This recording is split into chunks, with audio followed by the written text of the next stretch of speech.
Okay, in this section, write an equation in point-slope form. Remember, we talked about point-slope form today. It has to be in the form y minus y equals m times x minus x. And it's y1 and x1. So, I've given you the slope, so we're going to plug the slope in for m. And then we're going to use the points. This is going to be our x1, and this is going to be our y1. And we're just going to plug it in. So here we go. So y minus equals. Notice I've left blanks for what I'm going to plug in. My y1 is negative 3. And then my x1 is negative 5. We're going to close that up. And then my slope is 4/3. So notice those are the three things that I plugged in. Now, you got to remember that this is going to be minus and minus is plus plus. So I get y plus 3 equals 4/3. And then this is plus plus, and this is x plus 5. So this is in point slope form. Now, if you look at the next one, let me go ahead and move this out of the way. I'm going to do this next one. Again, the slope is negative 3. Here's my x, and here's my y. Better. So again, y minus y1 equals m times x minus x1. And again, what I'm going to replace is the y1, the m, and the x1. So here we go. So y minus, and it's going to be an 8.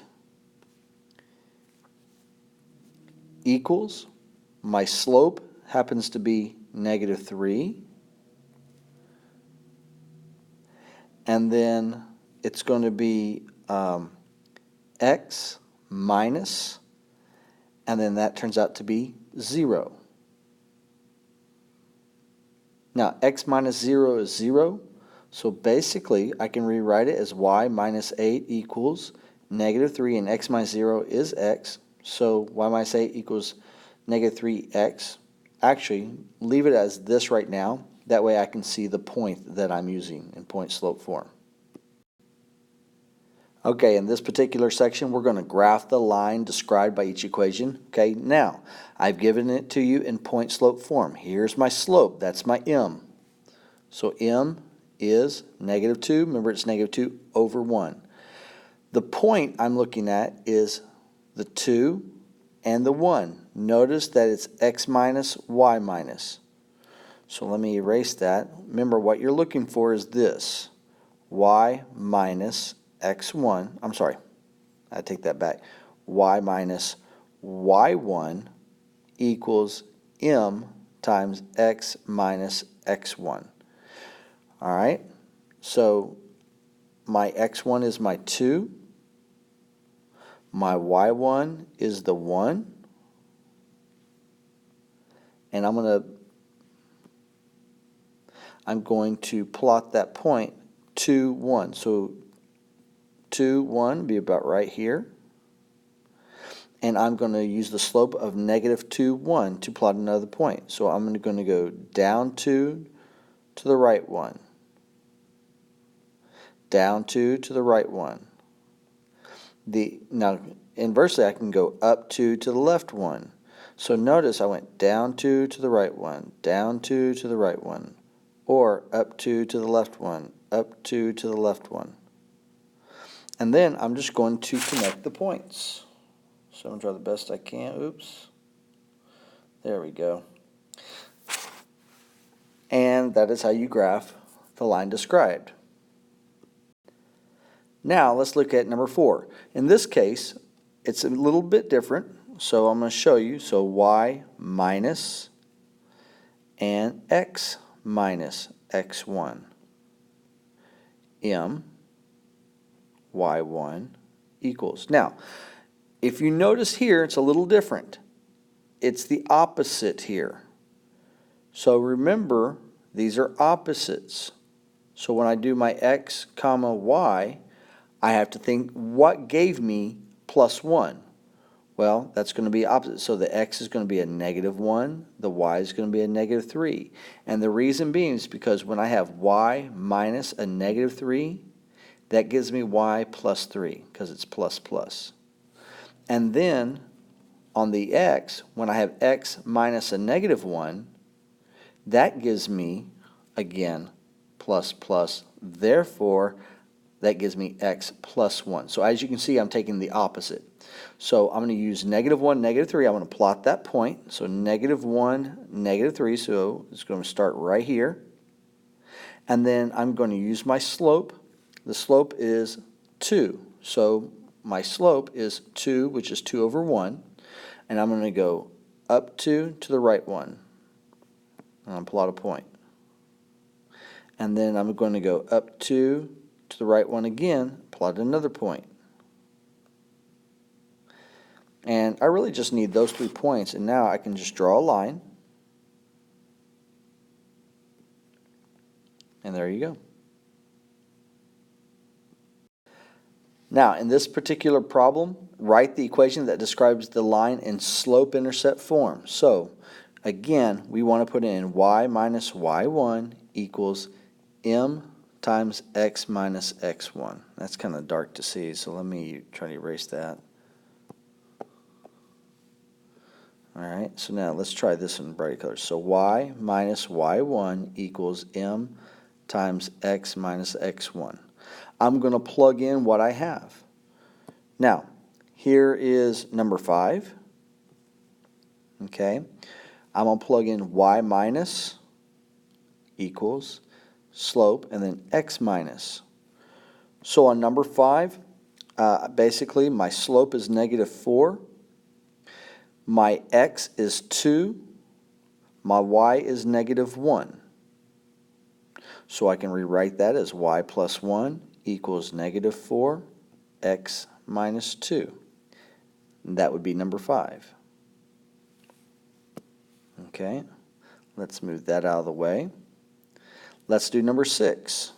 Okay, on number 6, y minus equals x minus. So I'm just getting it ready.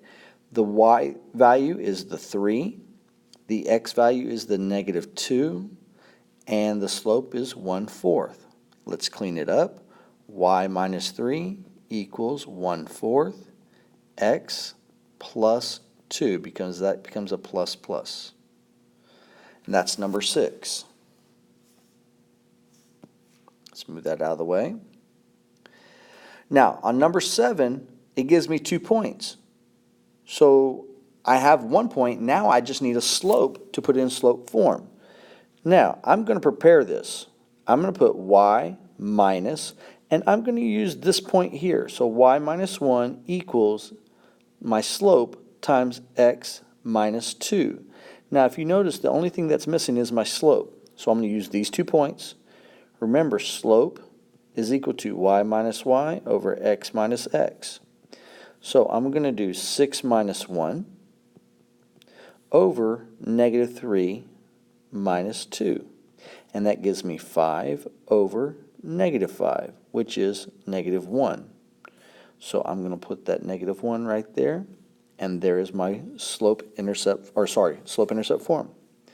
Now, on number 8, okay, here's number 8.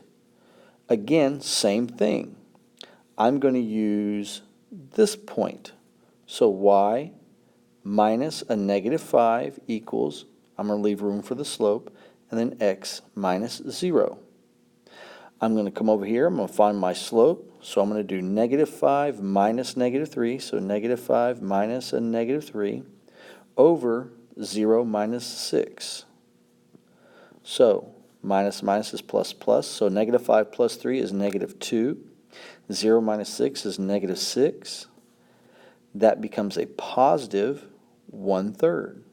So I'm going to simply plug in 1/3 right there. I'm going to change this to plus plus, and I get y plus 5 equals 1/3 x minus 0.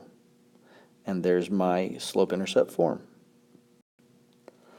On this particular problem, remember, we're looking for the intercepts.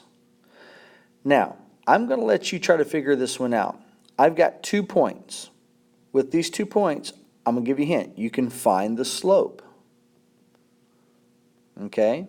Remember, it's y minus y over x minus x.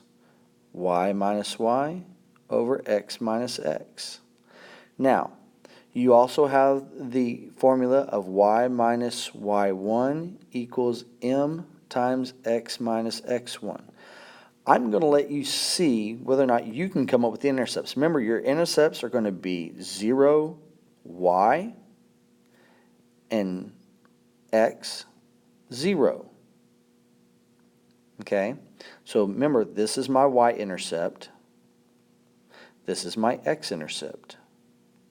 So I'm going to let you try to figure what method you can use to come up with this. See if you can figure out a strategy.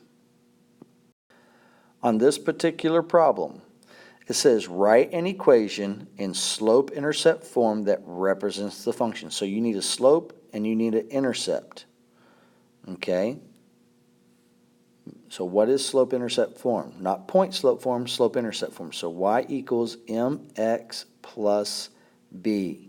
Slope and intercept. Now, here's the thing. I'm going to let you have to find the slope. We've talked about how to find a slope in the table. I'm going to let you do that. Remember, it's change in y over change in x. You've also got to determine which one of these is your x and which one is your y. So is your time your domain or is your volume your domain? You've got to check.